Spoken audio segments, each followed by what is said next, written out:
So as I'm editing this, I realize I didn't take enough video or enough vlogs of me talking at this event.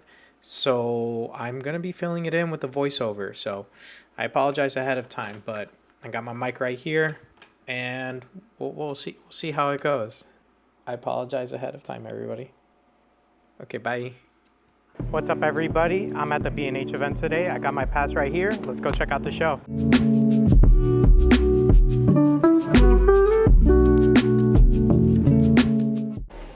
So it's not even 9 yet. I got here a little too early. But what ended up happening was the show floor is not open yet. However, the conference room floor is open, so they got a couple of things going on. We're gonna check it out. We're gonna see what they got. And hopefully we find some fun stuff, and then later on we'll check out the exhibits and what they're selling. While I was walking around, I found a room where they just had all audio equipment, like boom mics. They had podcasting desks. They had a whole bunch of things that were like really neat.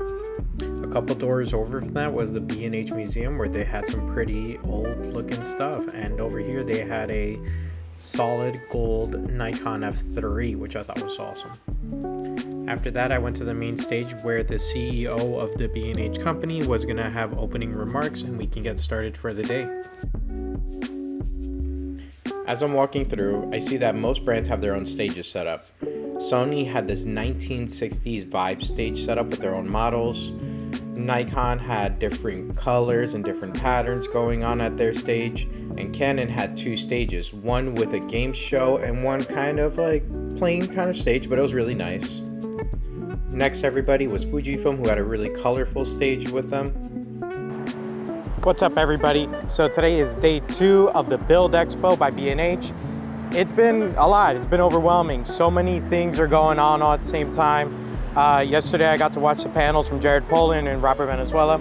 I met both of them, said hi, had a small chat. They're busy guys.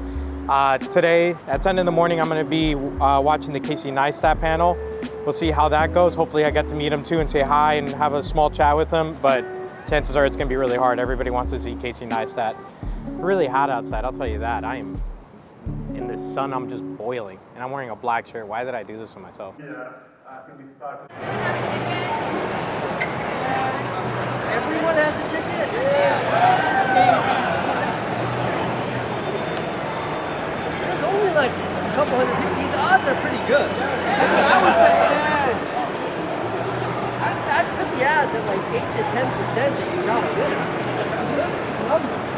winner. Safe to say I didn't win, but you could have won a Gorilla Pod with a Joby mic in there, so it would have been pretty cool. So a lot of things going on at the show, right? There's show-only discounts. There's a bunch of raffles everywhere. You got to sign up and do a bunch of stuff for it. Some challenges and things like that. It's pretty interesting on like all this stuff that you can do. I even rented out a Fujifilm camera, medium format, tested that out for a little bit. It's a pretty wild place, love it. Hopefully I don't slide out of frame. What's up, guys? So I wanted to do this video afterwards, mostly because I forgot to do the video during. So during the expo, there was so much going on. I couldn't exactly talk about everything because I was walking around and like, oh, I saw this, and then I saw that, and then I saw this, and I saw that. So it was hard to kind of do like some B-roll, and it was kind of hard to just vlog during the event. I did try here and there, but I couldn't complete my ideas in my head to do the vlog. So I'm gonna be doing it from over here. Now, Bild the Expo wasn't about selling you products per se.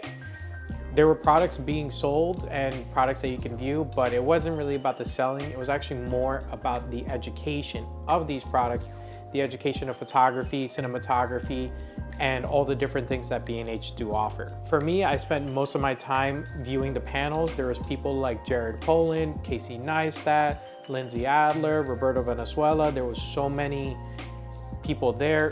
Professor Hines, which unfortunately I didn't get to go because I was watching another panel at that same exact time. It was just a lot, it was a lot. It was fun, but it was a lot.